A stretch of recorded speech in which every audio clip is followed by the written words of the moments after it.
অস্বাভাবিক হারে বিদ্যুৎ বিলের প্রতিবাদে সিপিআইএম এর তরফ থেকে কোচবিহার মরাপাড়া সংলগ্ন ইলেকট্রিক অফিসের সামনে বিক্ষোভ আন্দোলন করা হয়।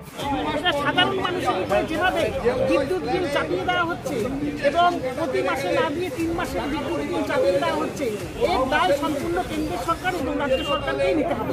সিপিআইএম এর ডাকে এদিন নিউটাউন এলাকার বিদ্যুৎ দপ্তরে ঘেরাও কর্মসূচি পালন করা হয়। সংগঠনের তরফে জানানো হয়েছে, যেভাবে বাড়তি ঋণের বোঝা সাধারণ মানুষের উপর চাপিয়ে দেওয়া হচ্ছে, 1 মাসের পরিবর্তে 3 মাসের বিল চাপিয়ে দেওয়া হচ্ছে, তা কোনোভাবেই মেনে নেওয়া যায় না। আর এর দায়ভার কেন্দ্র এবং রাজ্য সরকারকে নিতে হবে। অবিলম্বে বিদ্যুৎ বিল সংক্রান্ত সমস্যার সমাধান না হলে বৃহত্তর আন্দোলনের পথে যাবে সংগঠন। এদিন এই সংগঠনের পক্ষে মধুচন্দ্র সেনগুপ্ত বিভিন্ন মন্তব্য করেন এবং অবিলম্বে রাজ্য ও কেন্দ্র সরকারকে পদক্ষেপ নেওয়ার দাবি জানায়।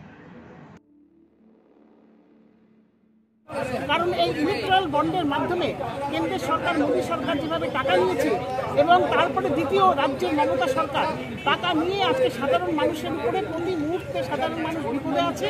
বিশেষ করে এই ইলেকট্রিক বিল প্রতিটা মানুষ, সাধারণ মানুষ থেকে গরিব মানুষ আজকে অসহায় অবস্থায় দাঁড়িয়ে আছে এবং সেই দাবি নিয়ে আজকে আমরা ইলেকট্রিক অফিসের সামনে আমরা একটা প্রতীকী অবরোধ কর্মসূচি নিয়েছি এবং আগামী দিনে যদি আমাদের না দাবি মানে আমরা আরো বৃহত্তর আন্দোলনে যেতে বাধ্য হবে।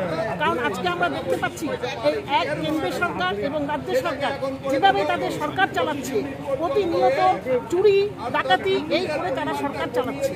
আর আমাদের রাজ্যে মমতা সরকার যেভাবে প্রতিনিয়ত শিক্ষাক্ষেত্রে যে চুরি হয়েছে, যা চাকরি বিক্রি হয়ে গেছে, এর বিরুদ্ধে আমরা সিপিআইএম প্রতিনিয়ত আন্দোলন করে যাচ্ছি এবং আগামীতে এই বিদ্যুৎ বিল যাতে প্রতি মাসে দেওয়া হয় সেজন্য আমরা আজকে ইলেকট্রিক অফিসে যাব, আধিকারিকের সাথে কথা বলবো এবং আমাদের দাবি মেটা না পর্যন্ত আমরা আন্দোলন চালিয়ে যাব।